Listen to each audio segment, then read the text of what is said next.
Hi there, and welcome to Scream With Me. My name is Rusty, and this is my horror movie channel. Um, and I'm so excited.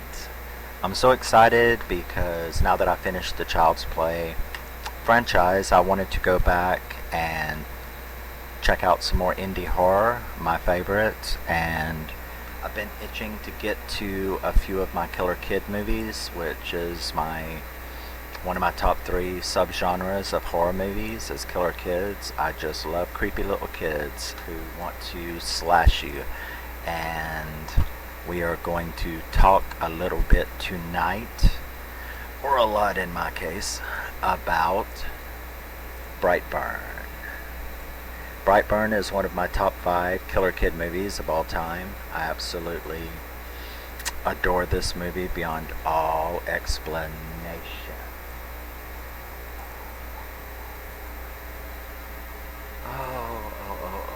Brandon Pryor, you dirty little naughty little superhero. So yes, Brightburn is what I'm going to be running my mouth about tonight. And Brightburn was released in 2019. It's not very old. It was directed by David Yarovesky, written by Brian and Mark Gunn. Where are you guys? I want a sequel. And it stars Elizabeth Banks and David Denman as Kyle and Tori Breyer, and Jackson A. Dunn, who stars as Brandon Breyer, the superhero none of us wanted, but the horror community needed. So, yes, let's get down to it. So, Brightburn, the reason I was so thrilled when I first heard that Brightburn was coming out was because although we've seen Superman go bad, we saw it in Smallville, we saw it in Batman vs. Superman, and we've seen it before, and it's all the comics. So, I mean, it's not like Superman has never went bad before, but the fundamental question of, what if someone came that was not from Krypton? What if someone came without any directives? Because the one thing about, Kal-El was that he had directives. He had education all through his trip. He had the Crystal Palace. He had the crystals that he could go to for information. He even had his father, to guide him and stuff like that.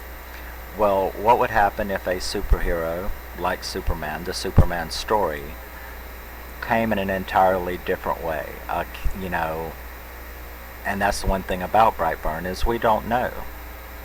There is so much I would like to know about this superhero, or anti-hero, or whatever you want to call him. He's a superhero, he's just a bad one. So he's a nemesis instead of a savior. So that's what fascinated me so much about it, because you got Killer Kid and you got bad Superman. I mean, that's kind of right up my alley as far as a horror movie goes. So, we begin with Tori and Kyle. They are out in the middle of nowhere farmers who are obviously infertile, and they really want a kid. The movie opens with them trying to conceive and talking about conceiving and the problems therein when a meteor shower occurs, and a meteor flies over their house, lands in the yard. Sounds familiar. It was 2006 that this was supposed to have happened. So we have a childless couple, sort of like Martha Kent, who have a baby drop out of the sky. The movie then continues with that, lots of growing up, but they really only spend, maybe 10 minutes they spend on the growing up process. He's the cutest little thing. Now, of course, he's 12, he's hitting puberty, and the ship, again like the Kents, they've kept the ship in the barn where he doesn't know anything about it. Now, he does know that he's adopted, but I guess he thinks, I guess they told him it was just a regular adoption, so there wasn't any kind of questions about that. But when he's 12 years old, he starts to hear these voices and get these urges. And the movie pretty much does dive right down to, you have to remember this was an independent movie, which is actually my favorite. Independent horror seems to do the best, in my opinion. They have to work with a limited budget, which does limit them and restrict them on things, but at the same time, a lot of my favorite stuff comes out of the indie horror scene, the indie filmmakers. And I'm not talking about fan films, but I'm talking about just indie filmmakers that actually have a budget and actually put out a legit movie. Not that fan films aren't legit, but with a decent budget, So when it starts, like I said, the movie doesn't take too long before it gets right into down to business, because he's 12 now, and he starts noticing that he seems to have super strength, and that's the first thing he notices when he can't get the lawnmower to start up.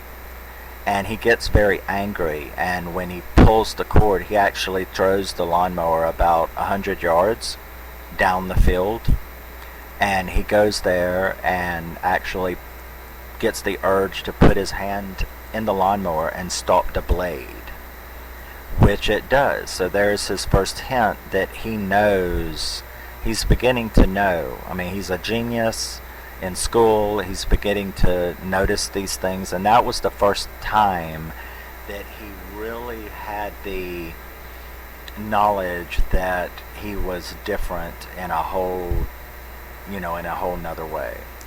The mom then gets up and hears noises and goes out and finds him in the barn talking the strange language and trying to get into the cellar. And he's sleepwalking. He has no idea he's doing it, which raises a question. That was the first question that I had, was I wonder, you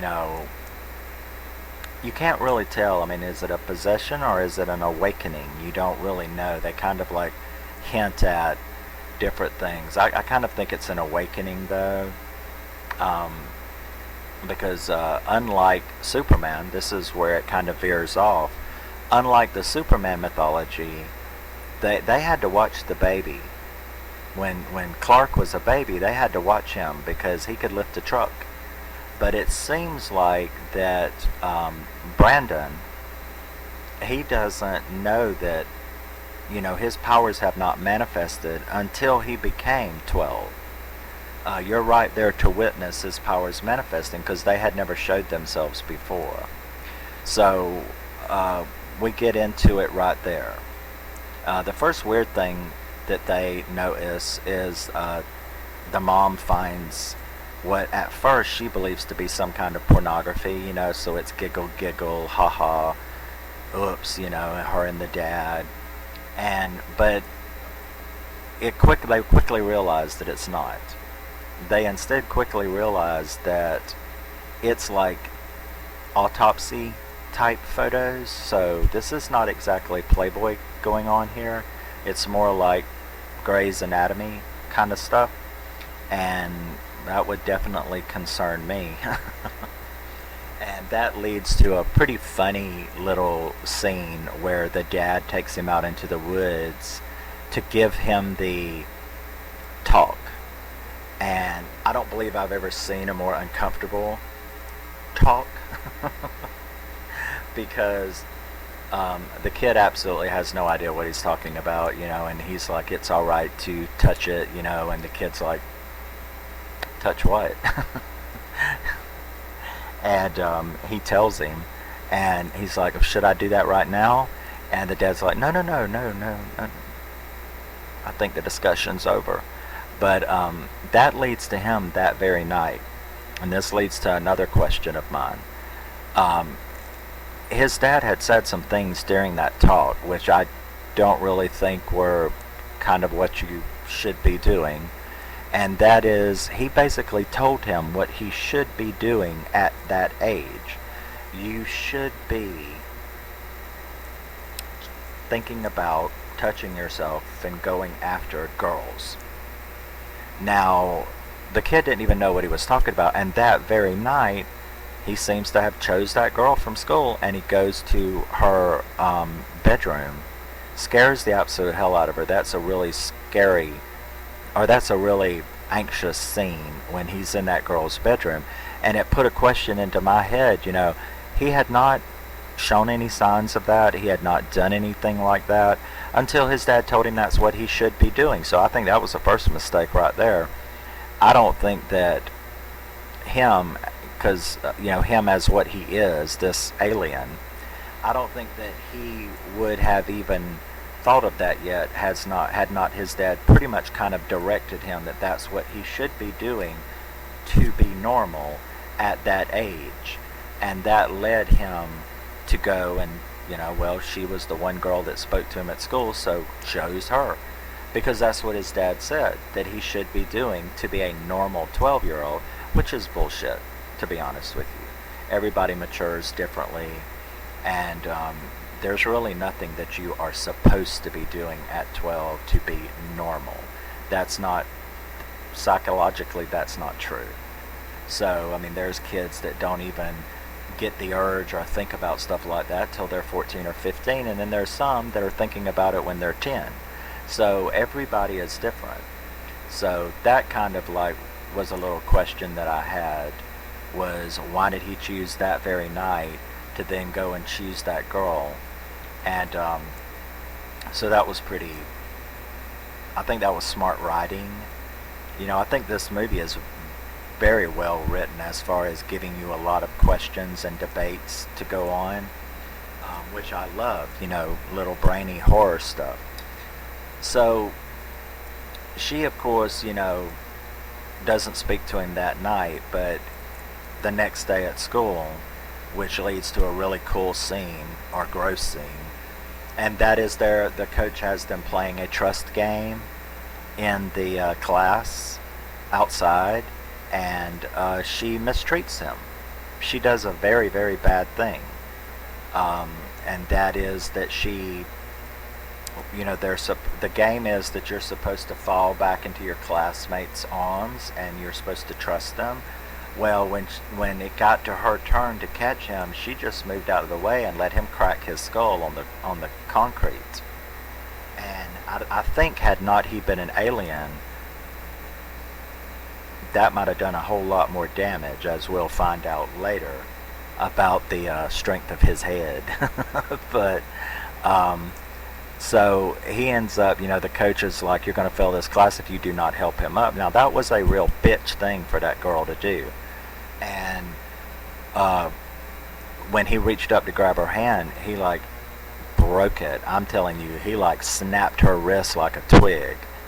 And to be honest with you, she didn't deserve that, but she was a bitch, and that's our first little hint right there, is that he responds with abuse. He responds to abuse with abuse. Don't piss him off. But now we've got these two elements. His daddy told him this stuff. He went and she's abused him. So the mother, that girl's mother, ripped him to shreds at school, thinking that he should be taken away in handcuffs and stuff like that. And so he had her in his sights now. And he goes back to apologize to the girl. And she's like, my mom said I shouldn't be talking to you. Well, of course, I wouldn't want to be talking to him either. He snapped my wrist in half, but there you go. So he's leaves and says, well, I'll take care of that. That leads to this is where we see BrightBurn really take off. No pun intended.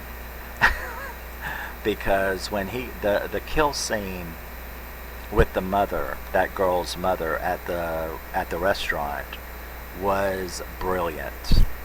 It was gross, the glass in her eyes and stuff like that. And when she ran into the storage room, the locker, and he used his x-ray vision to cut the door in half and then his super speed can scare the shit out of you. I mean, the way he's just standing there and then boom, the cinematography is really great in this movie, in my opinion, you know. So that was like a cool scene, and he had been drawing these weird little symbol, this weird little symbol, like the S of Superman.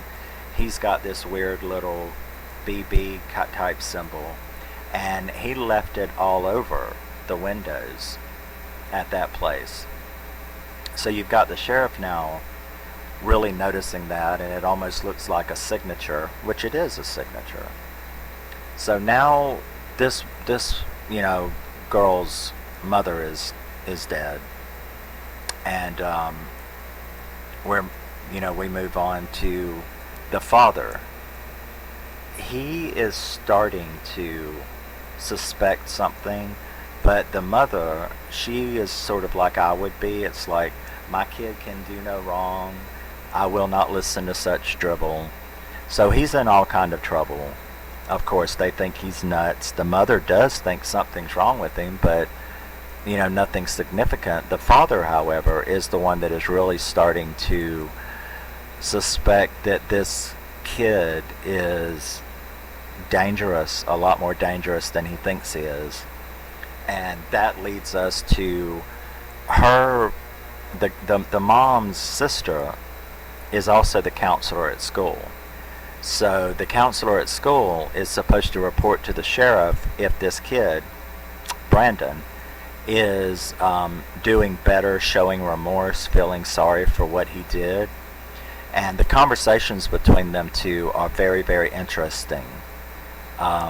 Because you begin to see at this point that he really does think he is a superior life form. And of course there are scenes that I'm leaving out. It's a spoiler channel, but like I've always said in my videos, I don't tell every single detail. But yeah, so the sheriff, he's getting suspicious. The dad is suspicious. And now the boy's in trouble. The mom's ignoring it all.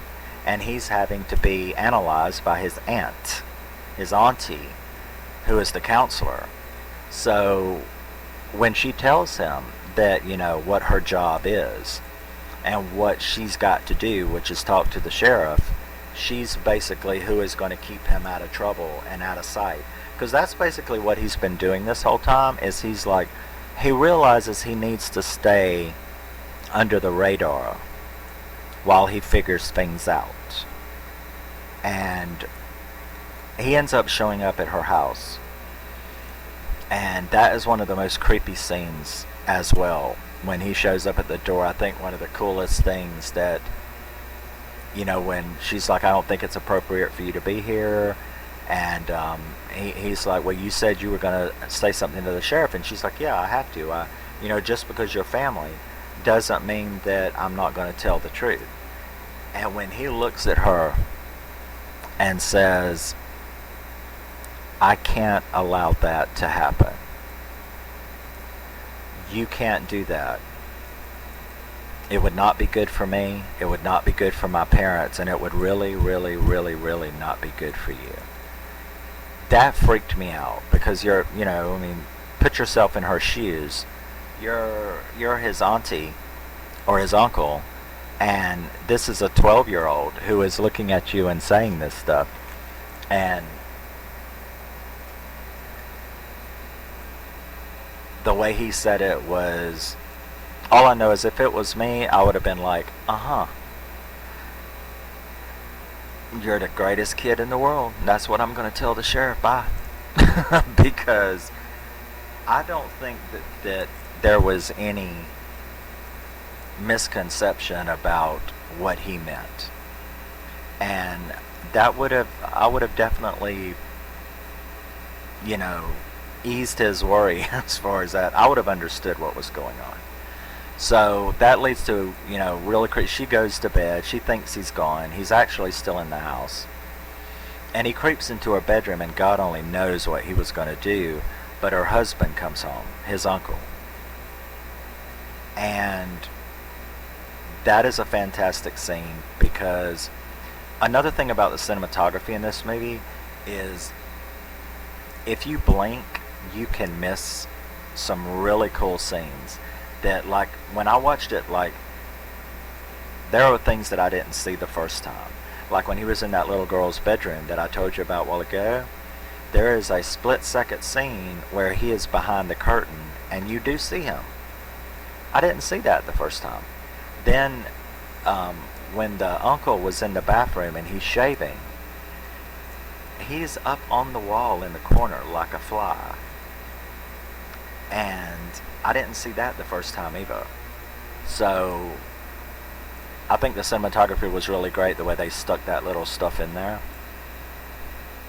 So he literally flies over his uncle's head and goes into the closet, and the uncle's like, what the hell, and he turns around and goes in there, finds him, freaks out, like, what the hell are you doing in my closet wearing this weird mask? And he's like, it's not weird, and he's like, I'm going to take you home, and drags him out of the house. And the boy uses his beautiful x-ray eyes, a lot better than Superman's in my opinion, because they're driven by pure evil. I mean, we're talking the Omen type eyes, right? So he throws him up against the wall, the guy gets scared, takes off in the truck, and the boy is after him. And I love the way he flies. He really uses his power of flight really well, because unlike Superman and his, flying like a bird, BrightBurn flies like a predator. He flies like the wasps that he was talking about in class. He flies like a predator, and he loves to just hover in the air like Jeepers Creepers or something. He loves to just hover in the air, and it looks, really cool. That's all I could say.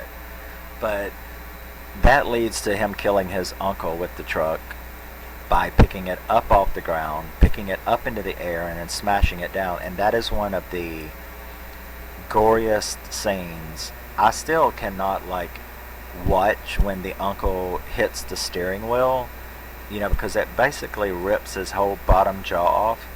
And I still can't watch that. I mean, kudos to putting some real gore in a horror movie, because this little movie right here is got some gory scenes in it. It's not rated R for nothing, let me tell you that. And aside from Deadpool, we don't have a lot of rated R supernatural, or not supernatural, but supernatural people, superheroes. And I'm really excited at any time we've got a superhero type movie that's very, very, very adult. And this is a very, very adult horror movie, because this boy is a menace to say the least. So now that he's killed his uncle, his dad really freaks out. His dad really starts knowing for sure that he is extremely dangerous, and he's still trying to convince the wife, who wants to keep not my son, you know what I mean? And she's finally had enough, though, that I think she knows when the dad says that I'm going to take him away, just me and him for the weekend. And I remember thinking to myself, if you think you're going to do what I think you're going to do, you're probably pretty much going to regret that. And sure enough, he takes him off to the woods for a little camping trip. And Brendan is really weird in that he almost like he knows these things are going on, and he's just testing you. And I really think that he walked out in front of his dad and knelt down with his back to his dad as a test. I really believe that it was a test. And sure enough, the dad, picks the rifle up and is going to shoot him. And I can remember the first time that I saw it, I'm like going, he's not going to be able to do that. I'll be damned, because he shoots him, pops him right in the back of the head, right, with this bullet. And I, going back to the first time I saw it, I can remember thinking, oh, shit. Because all that thing did was just go ding and just bounce right off. And when that boy turned around, I was like, yeah, where's Bill Paxton when he need him? Because you are in some pretty shit now. You know what I mean? You're fucked. And so the dad starts trying to get away, and BrightBurn, he dons his uniform, which is just this cool mask and a cape, and goes after him, chases him down, gets a hold of him, and with his x-ray eyes, he like burns his eyes out right through the back of his head. And that was a phenomenal scene. You got the mom now on the phone calling him because while they've been gone, the sheriff has came and talked to her. The fan keeps blowing my cheat sheet away, my notes. But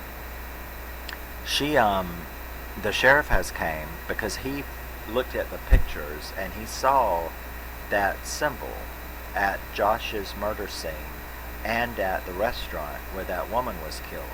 So he has sort of put it together that it looks like two B's back to back, and he's suspicious of this boy. Who wouldn't be, right? I mean, he snapped that girl's wrist.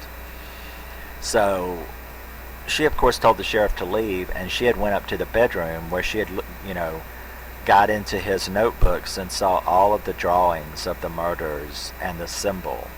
So she now knew, and she tried to call him, her husband, to tell him, and when the person picked up, she began to rant on about how, yes, it's him, he's the one that's doing this, oh my God. And then she realizes no one's talking back to her, and the phone says, Mom, it's that boy, it's Brandon. So she's like, where's Dad? And he said he's gone. She's like, gone where? And he's like, I think you know. So she's like, well, where are you? And he said, I'm home. And then it switches to him hovering above the house and smashes the phone. And again, I was just mesmerized at, this movie. It just, there wasn't a dull moment in it. And that's when he starts attacking the house. And she calls 911, which gets the sheriff and a deputy out here, which leads to two of the coolest kills that I've ever seen in my life. And that is when the sheriff is just standing there on the porch, and BrightBurn is so fast that you cannot see him, literally. You want to talk about faster than a speeding bullet? The sheriff is standing there on that porch, and he sweeps by and splatters him all over the porch and the bushes like he was hit by a supersonic freight train. That was absolutely cool. That was one of the coolest kills I think I've ever seen in any movie, was that kill. Then the deputy, screams at the mother to go and hide, which she does. BrightBurn eventually gets a hold of that deputy, and that's another cool scene because he literally takes her like a rag doll, and he's just roof, walls, he just like is beating her like she is a pool cue or something, and he's just slamming her against the wall in the room and throwing her all around it, and throws her right in there in front of the mom. And let me tell you, she is a mess when she hits that floor. So the mother manages to get away. He's still looking for her, and I think once again it's to test her. And she remembers they've never seen him bleed except for one time, and that was when he had been sleepwalking, got into the cellar. He cut himself on a piece of the ship. That suddenly dawned in her mind that she knew how to get some kind of weapon. So she goes into the cellar, goes down into, where the ship is to get a piece of it, only to find that woman's body from the restaurant. He has strung it up on the wall and cut it open just like those pictures that he had hidden in his bed. So that was awful. That was shocking. I didn't expect to see that. She managed to get a piece of the ship, and then she goes back upstairs, calling to him sweetly, you know, and then starts playing with him. Like, hi, you know, and, you know, he appears, and she's like, I've always loved you, you were a blessing. She does all of this stuff. And I think he knew. And he just, like he did his dad, I think he just tested her and said, okay. He let her come up. He let her hug him. He gave her the chance to be telling the truth. And then she raised that piece of metal and started to stab him, and he grabbed her hand. And she, again, you're in some pretty shit now. And I think she knew that she was fucked, because he was furious. And like I said, he wasn't furious when she was saying that stuff. But when she tried to kill him, he shot her up in another fantastic scene. Shot her straight up into the air. They go like, geez, I don't know. Well, it was like 30,000 feet, 20,000 feet, something like that. Because it was the level at which airliners fly. And he just looked at her for a minute while she begged, and then he just dropped her from, like I said, 25,000 feet at least. Then he turns around and he sees a jet coming, which is how we know how high they were. It's like a 747, and he sees it coming right directly towards him, and you're kind of left to go, okay. Then it flips to the morning. It fades out, fades back to the morning, where there is wreckage all over the farm. He has grabbed this plane and flew it into his house to explain, of course, the deaths of everybody in the house. I don't know if they could ever find the sheriff unless they just like DNA tested some splatter on leaves, but there were other bodies in the house. So I believe that that's why he did, well, of course that's why he did that, was to cover up the crime. And it shows him sitting on the back of an ambulance, which is something we'll also hear in the next movie I do. But it shows him sitting there in the ambulance, and that's it. You know, we then get to see a bunch of footage from a conspiracy theory nut from the internet, who is telling me story about this weird looking entity that has been doing things in the area, knocking down buildings, crashing planes. And BrightBurn has basically, well, what it's letting you know is it's letting you know that BrightBurn is still staying under the radar, but he's still wreaking havoc and causing mayhem.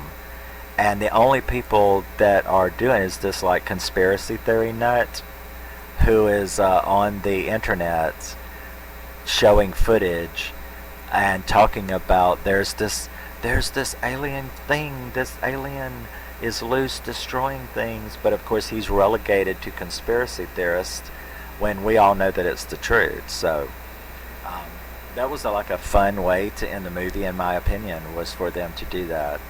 Now, aside from, you know, the cinematography and everything, you know, did I have any problem with this movie? Yeah, I had a big problem with it. It's 30 minutes too short. I understand that it's an independent movie, but, you know, this is so fertile. I want to know, people who love this movie, we want to know, who is he? Where is he from? They don't even like let you know whether he's really, because you see, he wasn't led to do this. He's being given these messages in this alien language, but is he getting it right? Because unlike Kal-El, like we talked about earlier, who had all of this guidance, this one's had none. Um, is he interpreting the language that he's getting? You know, is he interpreting it right? Because he believes that it says,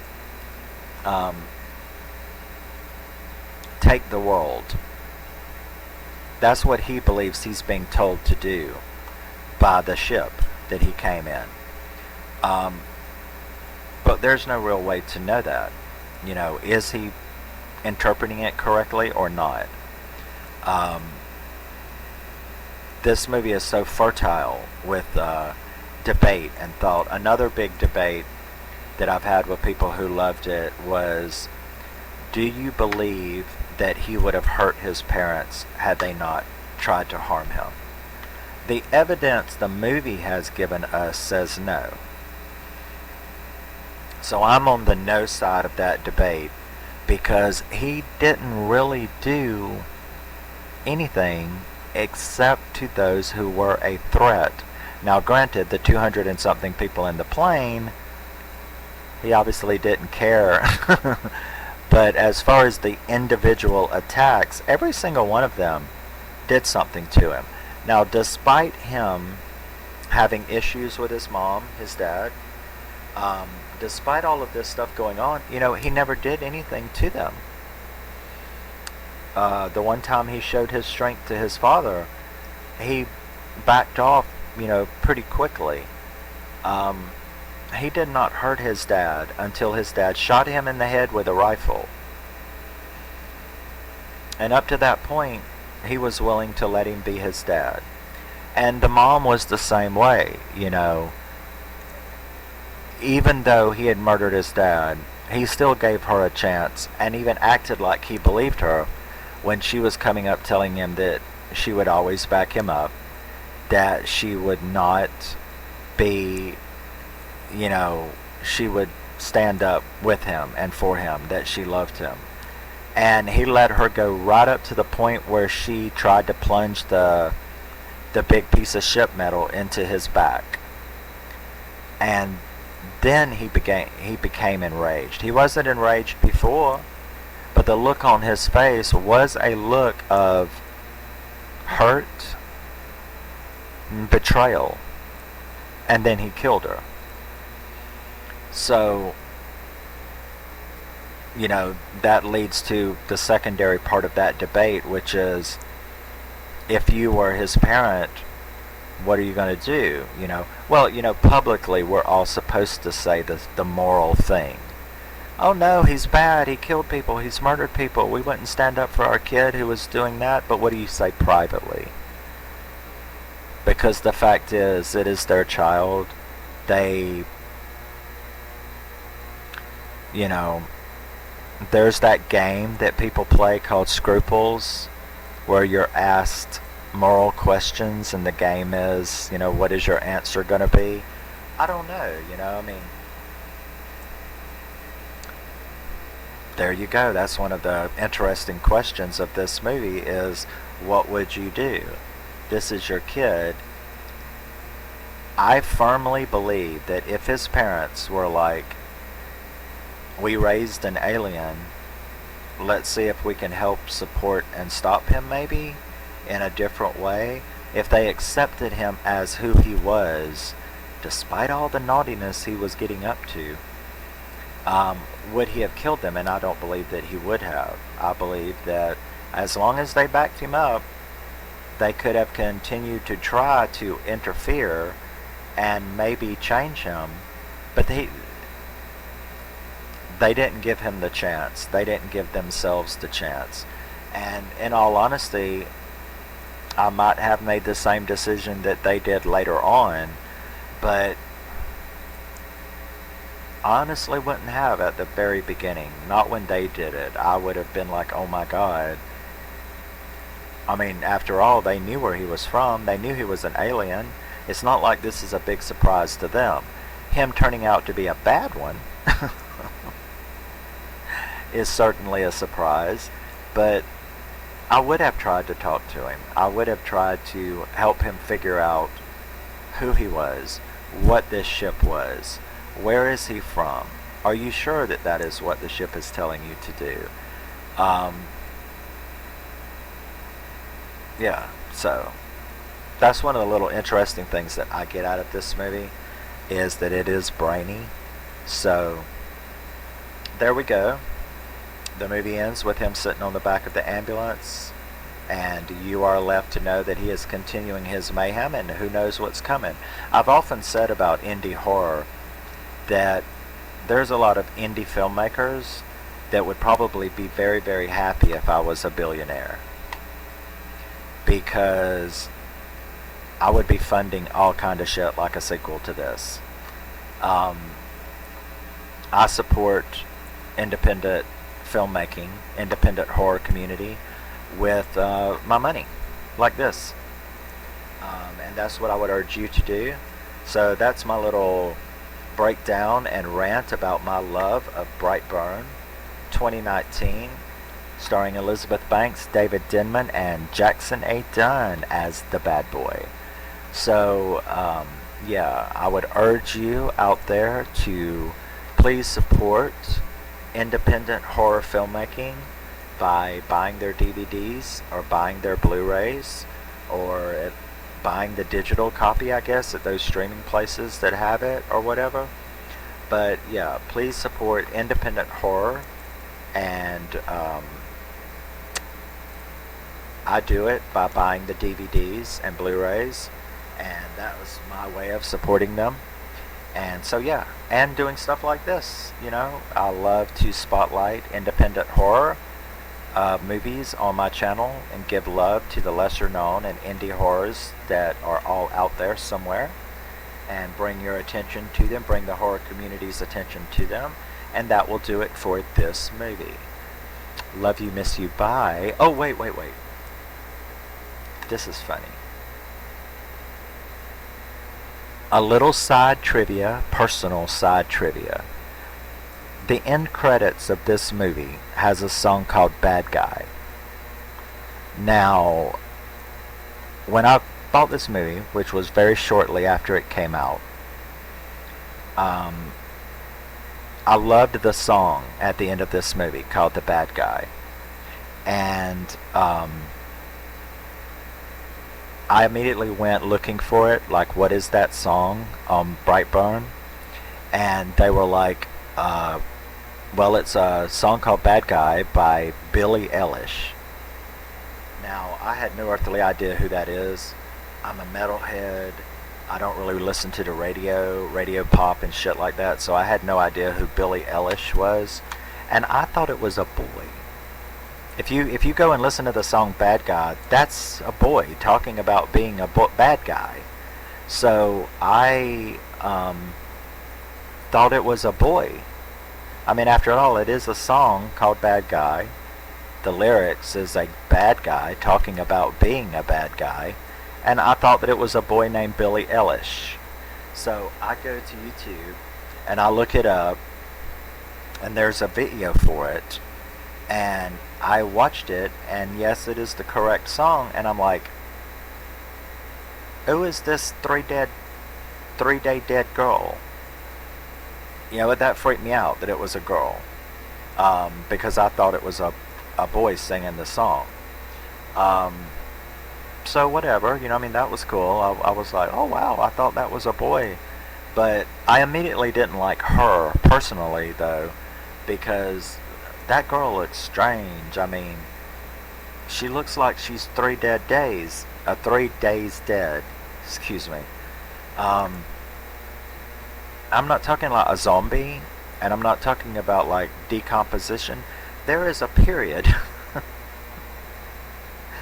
There is a period between the time you die and the time you start decaying. Like 2 or 3 days, I guess, according to the weather and where you're located. But that was the first thing that I thought about her.